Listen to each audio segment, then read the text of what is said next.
Hey, what's going on, everybody? It's the same lady here representing TeamJVS. Here to give you guys another review. This is from TIFF 2025, and of course, this is the 50th anniversary of the Toronto International Film Festival. I'm here to talk to you about Cillian Murphy's new film, Steve. So, the premise of Steve is you have like mid-90s, they had like a reform school that took place in England.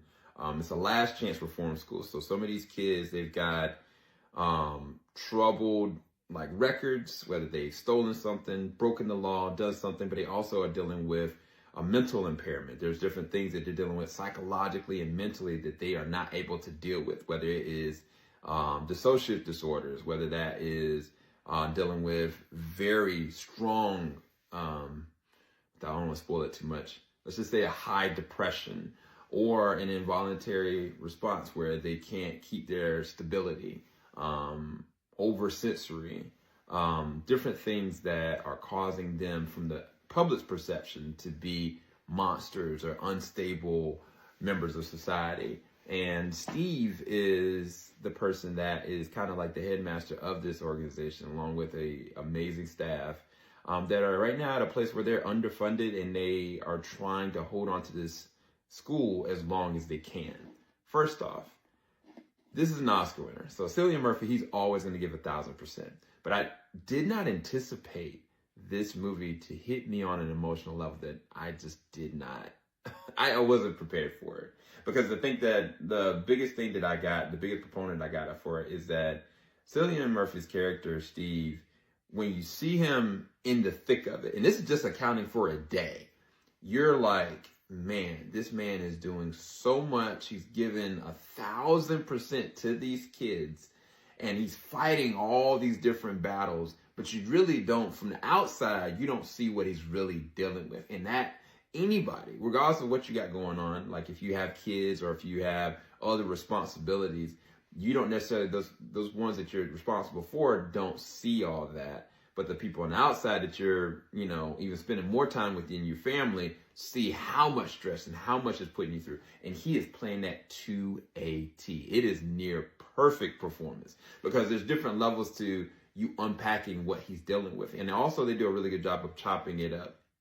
Tim, the director, goes and shows like, this is the time marker at this time. This is the time marker at that time. And like the gaps in time are not that much. And you see how much happens within a short amount of time that they have to be on par for and be ready for. And he's not alone in the cast. Jay LaCargo, if you've seen the Batman, very first opening of Batman, you have a kid that has like one side of his face painted, the other side, and then trying to assess what he's going to do. He also was in the show Titans, played the role of Tim Drake, and he plays the role of Shy. Now, Shy is the novel that this is based on is actually called Shy. So he plays the character that is dealing with extreme manic depression and also involuntary spasms and moments where he is lashing out because he just is dealing with these very strong lows. And I will tell you, Jay's performance is amazing. He does such a great job showing the different levels to how a kid in his circumstance could get to this point. And they show all the different ranges of how bad it actually is and also when it is okay. And I think that they handle it with a lot of care with all the different kids. They dissect them very well. And I mean, not in a very dark way. They just unpack them as human beings, as kids, not as problems to be solved. Now, there are certain circumstances that come up in this that are very rated R. Like, you don't know how left it's going to get. It implies a lot of unfortunate things that could really truly happen in a circumstance like this. And some of them are life-threatening and some of them are very, very dark. I also give credit to Tracy Ullman that plays the role of Amanda that kind of works really closely with Steve. She's from a chemistry standpoint, they got this very intimate connection that they handle really well. Now, Emily Watson, she's in this film, but she plays the role of a psychiatrist. She's not in it as much as I would like her to be, but when she is in it, you can tell that they all have this very specific dynamic to make sure that they stride the lines to be able to give these kids the best support system that they can. and there's a whole range of other actors and actresses that are doing a really good job. But specifically the kids, the ones that are playing the role of the kids, they are giving 1,000%, and it feels real. It seems real. And I think there's a shot in this film that may be one of the best shots I've seen all year in any film. And it basically kind of takes place first inside of the headmaster's quarters with some other teachers around. Then it goes out, like the shot goes outside through a window to a soccer match that's going on, or a football match going on.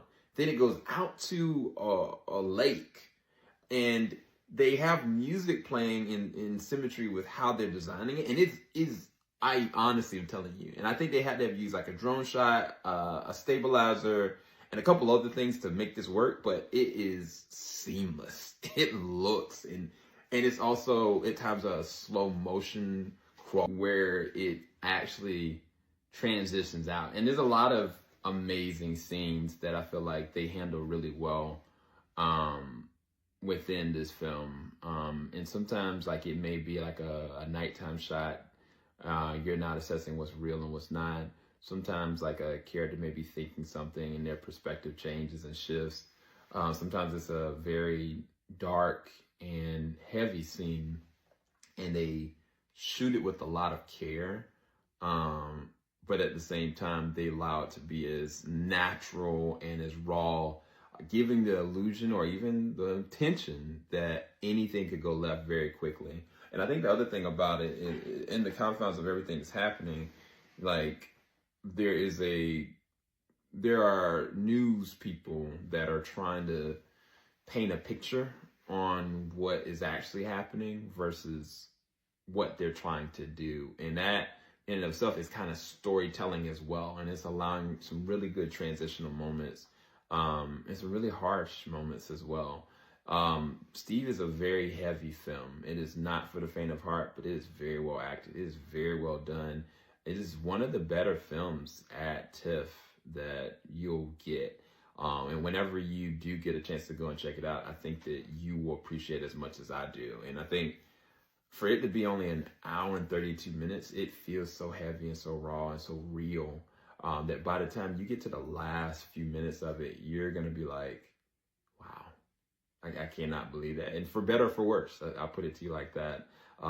So yeah, if I had to rate this, it's a 9 or 9.5 out of 10. I think there were some moments that I was kind of like, I could take it or leave it with certain things, but I think that in the way that they structured it, the way they handled it, the way they even shot it, and even down to like the score, it was just done really well. But I think the transitions of it, I think, make it so compelling as well. And of course, a powerhouse performance by the main two leads. But I'll talk to you guys later. Thank you guys so much for watching. Until next time. Peace, guys.